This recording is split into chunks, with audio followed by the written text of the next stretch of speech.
Faham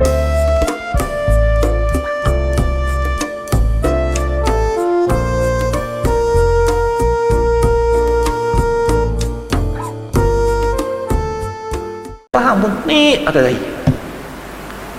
Agung ni atas dahi nak pergi mana-mana. Bang, kalau sultan pun ambil test suhu kepala tu, awak Muhammad bin Sultan je.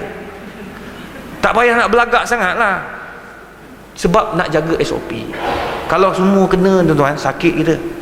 Tak nak nanti orang akan nampak ni kluster Masjid Tun Hussein On. Tak nak. Cukup dah masjid-masjid ni. Tu buat Sultan Selangor stop lama. Sebab dia tak nak nama masjid dipertonjolkan punca kepada penyebaran COVID. Tak nak. Kelab malam tak ada. Kelab malam, geng-geng maksiat pun tak nak pergi kelab malam sekarang. Betul saya juga. Saya punya geng-geng ramai, geng-geng kelab malam tu. Tengah dakwah tu geng-geng tu. Sebab tengah dakwah dia orang tak dapat lagi ni. Slow-slow dakwah. Saya pun tanya, tak pergi kelab malam? Oh, jangan. Kelab malam tempat maksiat dia kata. Padahal sebelum ni dia buat maksiat selalu. Tapi alhamdulillah dah insaf sikit-sikit tuan-tuan. Geng kelab malam. Noh, dekat Bukit Bintang, tanya kelab malam apa tak masuk. Tapi ni musim Covid tak pergi dia. Dia kata tu bahaya, dia kata. Bahaya, tak pergi. Saya cuba nak pergi masjid pula sekarang. Baguslah slow-slow kan. Ada pula yang kata, siapa saya tak pergi lagi ustaz, tapi duit saya sampai dah. Ada juga lah. Itu saya kata bagus. Tuan-tuan. Yang terakhir, ightanim khamsan qabla khamsin. Gunakan segala apa yang ada, nikmat yang Allah bagi sekarang ni, sementara kita nak tunggu lepas ni, na'udzubillah, lepas biar habis habis kita punya Covid ni, tuan-tuan, manfaatkanlah ni masa yang ada ni sebelum kita mati tuan-tuan. Kalau dah mati tak ada apa dah tuan-tuan. Manfaatkanlah ni, masjid ada, datang, surau ada, datang sebelum ditutup balik, na'udzubillah. Sekarang kita pakat buat. Semoga Allah Ta'ala meletakkan kita bersama dengan orang yang bertaubat, orang yang bertakwa, dan saling ingat memperingati antara satu sama lain. Dan terima kasih juga kepada ni perakam-perakam orang-orang muda ni. Saya pun tak tahu dari mana ni masjid punya, kecampur-campur. Ni orang muda tuan-tuan, dia orang ni buat ni, dia orang ni termasuk daripada orang yang menggunakan masa yang ada ke jalan Allah. Dia orang ni bukan dia kerja, tak ada kerja lain ni, ada banyak kerja ni part time semua ni tuan-tuan. Disebabkan diorang ni tersebarnya dakwah. Baru ni saya dekat masjid mana tu saya tak ingat dah, lepas Covid lah, orang rakam video je ni, dia potong tentang perbincangan saya ceramahkan perbincangan saya dengan Ustaz Abdul Somad. 4 benda tu, sampai ke kerabat-kerabat, sampai ke sultan-sultan, sampai ke beberapa pemaisuri, pemimpin-pemimpin negara, menteri-menteri, habis tersebar satu dunia tuan-tuan. Menteri tu hantar balik, terima kasih, saya akan pegang nasihat ustaz. Yang tu ada kerabat adik sultan telefon, terima kasih, saya terharu apabila ada orang yang memahami tugas-tugas pemimpin-pemimpin negara ni. Jadi kami akan cuba buat yang terbaik. Cuba semua pakat bagi tahu. Alhamdulillah. Siapa punya tangan ni, dia orang ni, dia potong tempat yang betul, jangan kau potong tempat salah. Kau potong tempat salah, wabillahi taufik aku, tahu tak? Potong tu biar tempat yang sesuai, yang tidak boleh menimbulkan fitnah. Gitu. Itu amanah awak. Awak buat ni buatlah, tak ada masalah. Masuk YouTube kan?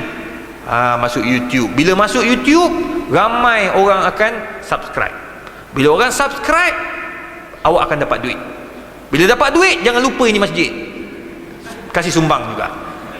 Memang saya tahu, saya punya video, ustaz-ustaz lain punya video, semua dah di subscribe beribu-ribu. Ada yang dapat pendapatan sebulan dekat RM10,000.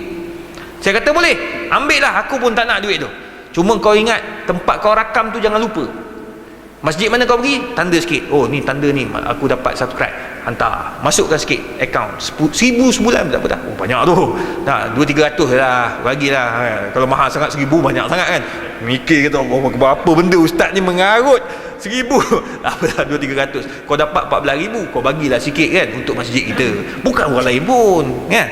InsyaAllah, mana tahu lepas ni kau buat lagi murah rezeki, ramai pula orang subscribe. InsyaAllah tuan-tuan dan puan, semoga Allah merahmati kita, Allah bagikan rezeki yang terbaik kepada tuan-tuan dan puan. Maafkan saya kalau ada salah dan silap. apa yang baik itu daripada Allah Subhanahu Wa Taala. Wabillahi taufiq wal hidayah. Wassalamualaikum warahmatullahi wabarakatuh. Saya sebenarnya nak ucap terima kasih juga pada kameraman ni, sebab ada yang saya kenal dan kebanyakannya wajah yang tiga-tiga ni selalu juga saya tengok daripada Khalifah, untuk semua daripada majlis ilmu ke, subhanallah. Bukan ya? Nantilah kita tanya semula, subhanallah. Sebab mereka sangat banyak membantu dalam kerja dakwah ni. Maksudnya mereka bantu untuk sebarluaskan lagi. Buat video-video pendek ini di antara mereka yang rajin yang buat. Sebab video pendek kat tu saya sendiri tak pernah buat. Kita tak ada tim lagi, tapi mereka lah yang banyak memudahkan umat Islam nak dengar. Kita kadang ceramah 2 jam, boleh bertahan 2 minit je tidur. Tapi bila 10 minit dan sebagainya, memudahkan orang buat tajuk kecil. Dia orang lah kena buat study sikit, nikat, tajuk, dan mereka buat dengan amanah, mudah-mudahan insya-Allah. Jadi tajuk kita adalah sakinah, mawaddah, warahmah, iaitu tenang, kasih sayang. Itu daripada firman Allah Subhanahu Wa Taala. A'udzubillahi minasyaitonirrajim. Bismillahirrahmanirrahim. Wa min ayatihi an khalaqalakum min anfusikum azwajan litaskunu ilaiha wa ja'ala bainakum mawaddatan wa rahmah. Inna fi zalika, Allah Subhanahu Wa Taala berfirman yang bermaksud, wa min ayati, di antara tanda-tanda kebesaran Allah, kehebatan Allah dijadikan daripada kamu, pasangan kamu sendiri, litaskunu ilaiha, supaya kamu rasa tenang dan tenteram dengannya, wa ja'ala bainakum mawaddatan, dan dijadikan di kalangan kamu saling berkasih sayang, warahmah, dan belas kasihan. Allahu Akbar. Jadi sebuah rumah tangga yang bahagia di dunia dan bahagia di akhirat, dia perlu ada 3 ciri ni dalam rumah tangganya. Berusahalah untuk dapat 3 ciri ni dalam sebuah rumah tangga.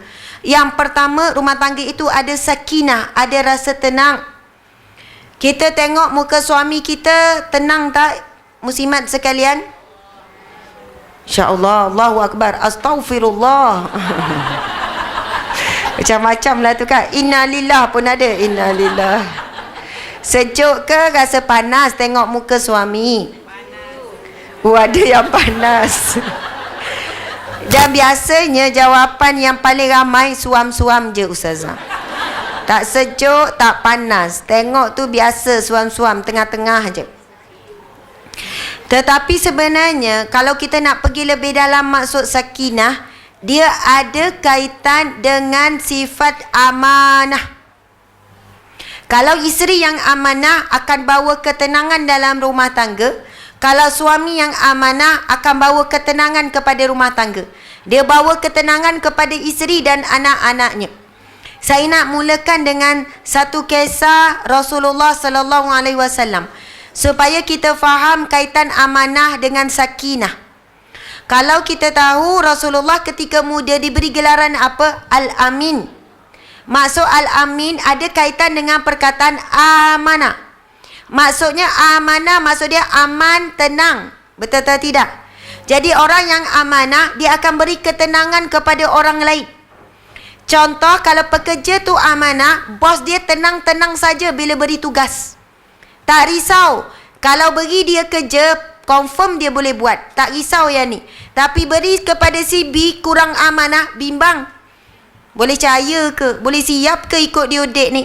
Yang bagi si B kurang amanah, kena tanya-tanya selalu. Macam mana? Ada progress macam mana? Bagi pada si E yang amanah, tak perlu tanya. Bos tenang saja, confirm akan siap sebelum due date. Allahu Akbar. Rasulullah SAW ketika remaja telah diberi gelaran Al-Amin, orang yang amanah, orang yang aman, orang yang tenang dan beri ketenangan kepada orang lain. Satu hari berlaku banjir besar di Mekah. Kemudian berlakulah banjir besar itu di sekitar Kaabah, lalu jatuhlah Hajarul Aswad kan. Lalu ketika itu beberapa kabilah yang paling utama, 4 kabilah bergaduh. Kabilah Arab ni kalau bergaduh boleh saling bunuh-membunuh. Mereka terlalu kuat asabiah. Kemudian masing-masing mengatakan mereka paling layak untuk mengangkat Hajarul Aswad ini. Bergaduh-bergaduh, akhirnya seorang beri keputusan, beri cadangan. Aku mencadangkan esok orang yang pertama yang masuk dalam kawasan Kaabah ni, yang masuk dalam kawasan ini,